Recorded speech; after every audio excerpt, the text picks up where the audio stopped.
Hi BookTube, I am Juan, I'm just one reader. My hair kind of looks inexcusable. I just literally woke up like 10 minutes ago. I woke up to this beautiful Mexican sunrise. That mountain right there is the most important mountain in Mexico City. It's called Popocatépetl, and that's literally my view right there from my window, from my bedroom window. But let's start with the video. So I'm here today, BookTube, for another episode in my random book recommendation series. This is episode number 2, and I have 6 books to talk about. So like I said, I chose 6 books for today's episode. The first 4 are by authors that are quite popular and famous, but these books are not very famous among their body of work. So I feel like they can be new discoveries for some people that have read these authors before, just not these books.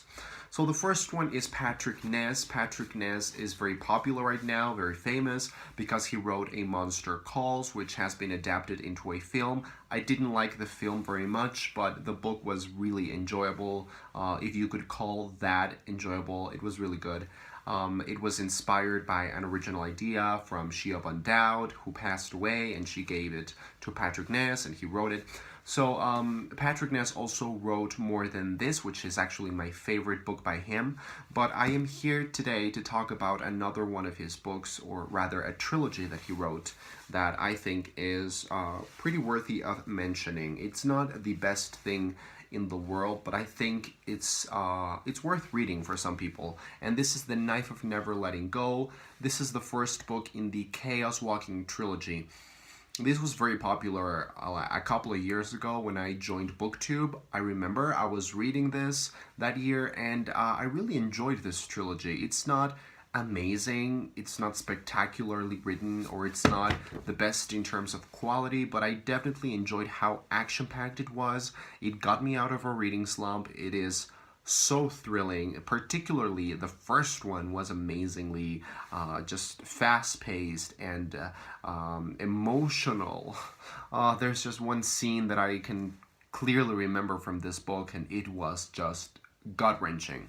I enjoyed this trilogy. I would recommend it for maybe a young adult audience. I would recommend it to a teen who is looking for something to read that will make them interested and engage them in reading. The next writer that I want to talk about is Neil Gaiman. Neil Gaiman needs no introduction. I'm pretty sure you know who he is and what he's written.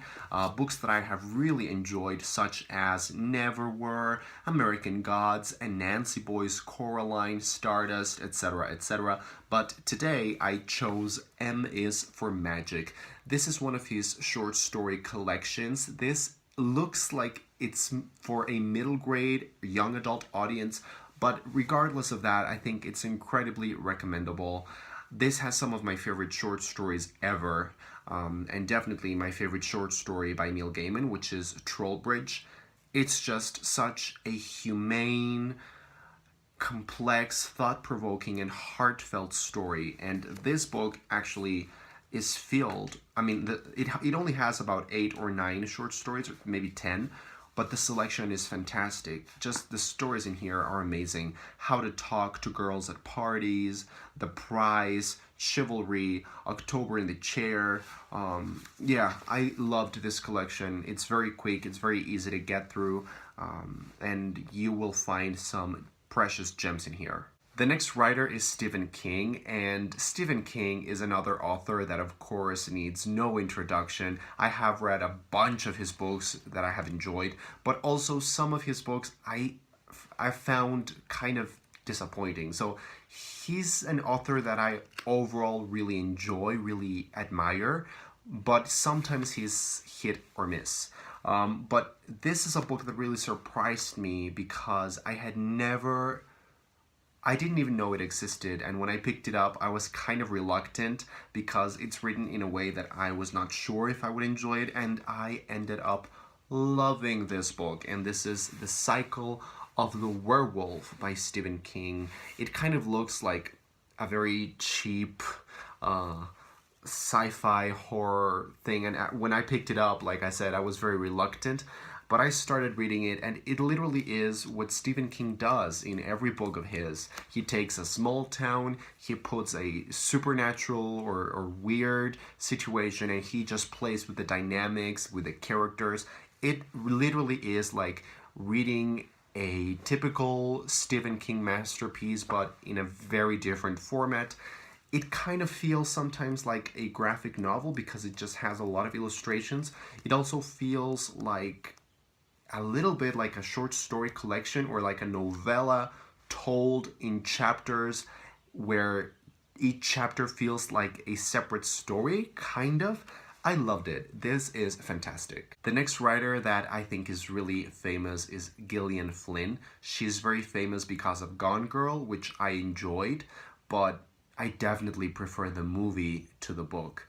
And something that Gillian Flynn has that has made me really enjoy her work overall is the way that she really puts us, the readers, in the minds of her characters, and she lets us in the psyche of the characters. And these are characters that are not your typical, let's say, normal people, if you could call normal people. These are people that have something odd, something in their past, something traumatic, something bizarre, something dark. And I love that the first line of this book that I am going to talk about in here is, I have a meanness inside me, real as an organ. Sleep me at my belly and it might slide out, meaty and dark. Drop on the floor so you could stump with it. It's the day blood. Something's wrong with it. I was never a good little girl, and I got worse after the murders. This is Dark Places. This is my favorite novel by Gillian Flynn. I think it is far superior to both Gone Girl and Sharp Objects, which is also really good.